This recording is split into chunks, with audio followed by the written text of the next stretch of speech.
Fishing news is brought to you by Navionics, Okuma, Yozuri, Evinrude, Lamaglass, and the Star Island Yacht Club in Montauk, New York. Hey there, Toby Lapinski for the New England edition of the Fisherman magazine with this week's web video, Fishing Forecast for New England.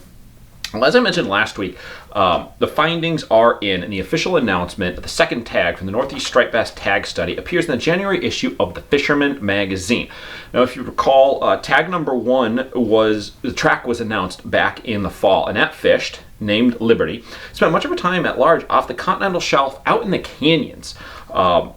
This was surprising to a lot of us. Some anglers out there already theorized that they are there, but it was really cool to see proof that at times the striped bass do venture out into the canyons. Well, now we've got tag number 2 results in. It was attached to a 42-inch post-spawn striped bass from the lower Hudson River back in May. We named this fish Freedom, and it also spent a good amount of its time out in the canyons before moving north off the coast of Massachusetts, down off of Block Island, off of Montauk, down through the fall, and eventually ended up in New Jersey, where the tag deployed in October as it was scheduled to, and then a short time later it was actually found on the beach at Asbury Park, which is great news because then we're able to extract all of the data from the tag, as opposed to when it deploys and it just relays the information to the satellite. We get every single little bit of data from the tag for its entire journey. It measures light, it measures temperature, depth in the water, all these items, which we can then put together and verify, confirm what the fish did. We can verify with almost 100% accuracy where the fish was. We determined that the fish was not eaten. There's just all different things that we can extract from the tags when they're found, such as this, to determine essentially without any sort of question as to what the fish did. And I gotta say, for both of the tags to end up out in the canyons is really, really interesting to me. Now, it's not to say by any means that all the striped bass are out there. That's why we're not seeing good numbers inshore, because it only stands to reason that even if they spend some time offshore feeding, those striped bass are still going to have to come back inshore to spawn. So they're going to get intercepted. So unfortunately, in my opinion at least, the existence of striped bass offshore, as has been theorized, is not the smoking gun to say, hey, things are just fine. But nonetheless, it's really, in my opinion, really, really cool info. Very neat finding, something that really, it still surprises me to this minute that the fish did this, both of these. Now, if you didn't happen to get a chance to read the full details, the exact track of what this fish did in the January issue of the Fisherman, which is out right now, you can pick up a copy next week at the show, which we're going to be at. I'll give you a little more information in a moment. Or you can go to thefisherman.com. We also posted the story right there. It's got all of the details for you, the data of the track, as well as all the information on it. It's very, very interesting, so I highly recommend you go in and check it out. Looking forward, we got plans to continue with the Northeast Striped Bass Tag Study in 2020 and beyond. Now, we've already secured corporate sponsorship for several more tags this year, but the more tags that we can deploy, the more information that we can gather. I mean, obviously, we started with 2. 2 fish does not equate a giant sample size. Obviously, it doesn't say that all the fish are doing this. So the more tags that we can deploy year after year, it's going to slowly build up and give us more information to work with. And this is where you can come into play. As we've said before, each of these tags costs around $5,000. That's just for the tag itself. It doesn't involve any of the related expenses for getting the data, deploying them, getting out on the water, the boats, the bait, the fuel, everything else, our time. Not a problem. We can donate all that stuff, but we still got to come up with the funds for the tag. So that's where you come into play. Almost immediately when we announced the study, anglers wanted to get involved, and we have the way for you to do it. We started the 3R campaign: reduce, release, rebuild striped bass. Came up with a really cool logo for this, and we produced some stickers. So for just $10, you get yourself a 3R sticker, and you have your name added to the Northeast Striped Bass Tag Study team. You can purchase stickers right now at thefisherman.com. Get all the information on all the details on it. Or if you'd like to get one in person, I'm going to have some at the show next week. Actually, at all of the shows that the Fisherman magazine is appearing at this year, we should have tags available for you to buy in person. Again, just $10. You get your sticker right there, add your name to the list, Thank you. Obviously, you can buy more tags or more stickers, if you'd want, because the more money we raise, the more tags that we can purchase. Again, I'm going to be at our first show next week. It's the CMTA Hartford Boat Show, taking place once again at Mohegan Sun Casino in Uncasville. Kicks off on January 16th, next Thursday, runs Friday, Saturday, Sunday. I'll be there on Thursday as well as Saturday. Dale Nicholson, my advertising sales manager, will be manning our booth on Friday and Sunday for you. So be sure to stop by and see one of us. Obviously, you can get subscriptions. We have some awesome, absolutely insanely good giveaways this year with your subscription. Get yourself a 3R sticker. Get on the team. Just talk with us. Whatever you want to do, we will be there. Look forward to seeing you. I got one more thing before I get into the reports. That's a little bit of an announcement. I'm sure well aware that we've got the Dreamboat Fishing Challenge going on. We've had it going for many, many years. Well, we're kicking off a brand new fishing tournament in 2020, sponsored by the Fisherman magazine. We don't have the name solidified yet. We're still working through a lot of the details, but what I can tell you is that it's going to be a kayak fishing subscriber only tournament. It's going to run May through November. We're going to have a bunch of different species eligible, all the common species that you see throughout the Northeast Mid-Atlantic, blackfish, sea bass, fluke, and so on. Plenty of common species, but this is going to be a tournament decided by length of species.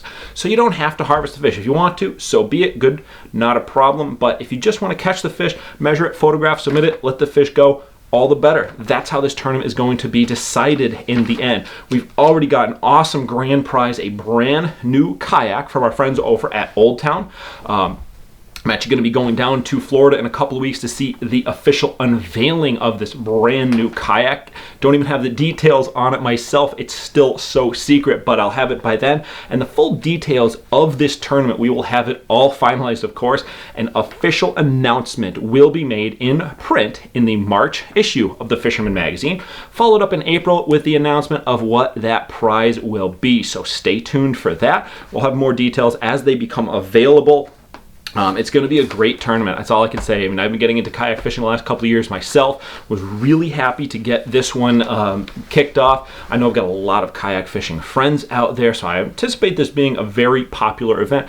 Feel free to check in with me over the next couple of weeks at any of the shows, and I'll tell you what I can leading up to it, what we've got and finalized, and I'll, of course, update in my videos each week when we decide and make final decisions on some of the aspects of the tournament. Okay, let's see. Moving on into some fishing, because there is some fishing going on. Even though I'm stuck inside today, we had a little bit of snow this morning, cold and wind right now. There's still a lot of fishing options available to you out there. We've got, let's see, the cod boats.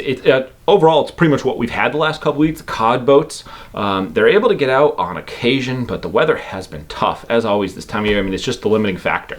It's tough to get a consistent sailing schedule going. So when you get out, a lot, sometimes they jump right on the fish. Sometimes you got to poke around a little bit, but for the most part, fish are being found. The Francis Fleet, for instance, they got out on Monday this week. Light crowd of anglers, but they had very steady action on both short cod as well as plenty of keepers. I also mentioned they had a load of really big bergals, cunner, ocean perch, choggies, whatever you call them in your area. They make excellent table fare. I was on the Blackhawk a couple of years ago and got a big one right off the bat. Mate suggested I keep it, and I gotta say, it's basically like a small blackfish. I mean, they look like them. They feed on the same thing. The meat is very similar. So I highly recommend you start getting into some of those.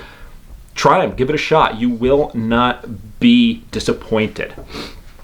Let's see. Over on the freshwater side, heard from guys over at Black Hall Outfitters, specifically fishing team member, Jack Tibbins. He's been targeting Atlantic salmon here in Connecticut lately. After the state recently concluded their annual stocking program, they've been putting fish in the Shetucket and the Naugatuck rivers since early fall. Anything from small 2 to 3 pounders on up to some legit double-digit fish. Well, Jack hooked into a nice one this week, a nice 6-pounder. He said he got it on a beaded woolly bugger, fished under a float. He's also hooked and dropped a couple of other fish, throwing large number 5 Mepps inline spinners and number 4 Blue Fox spinners. Just in case you're unaware, the Atlantic salmon fishery here in Connecticut. It is a 1 fish bag limit if you choose to keep them. You have to have obviously your inland fishing license, as well as the trout stamp, the trout and salmon stamp, not just to target them, but also to harvest them. If you just catch and release, you still have to have that stamp. So be sure you throw the extra $5 on when you get your license, and you will be all legit. As far as gear in the areas where they can be found, in the Naugatuck and the Shetucket, it's either single hook flies or single hook free swinging lures. Basically, they don't want you snagging them because that's just cheap and dirty and not very sporting. So there's plenty of options out there. However, I mean, the inline spinners are very popular. Small swimmers, Rapalas just drop down to a single hook and so on. There's a lot of options. So check with the state if you're interested in that. And then last up, safe fishable ice has been kind of tough to find unless you're willing to travel north and or west to find it. And that's what Rhode Island field editor Jay Hanecak did over the weekend. Unfortunately, I wasn't able to join him, had plans already, but he got out for a couple hours on Saturday morning, headed up in the northwest corner of Connecticut and found several inches of ice. He reported throughout the day, he was sending me photos, rubbing it in of, he had bass, perch, bluegill, trout, good variety of fish, all on jigs. And when I checked to see what he was using, he said he was basically just hole hopping spot to spot. He dropped a little jig down, watched the flasher. If nothing showed up pretty quick, he would just move on to the next spot. Great article in the January issue about just this subject, hole hopping for success. Ice fishing this winter, so be sure to give it a check. Congrats to Jay. Hopefully I'll be able to get out soon enough before show season really kicks in. One more note, he did say that the bite was a bit better early in the morning and seemed to drop down a bit as the day progressed. I've been hearing that from a few people who have been able to get out ice fishing, so pays to get an early start on the ice if you're going to head out and fish. All right, well, there you have it. I'm Toby Lapinski for the New England edition of the Fisherman magazine, wishing you tight lines if you head out onto the water this weekend.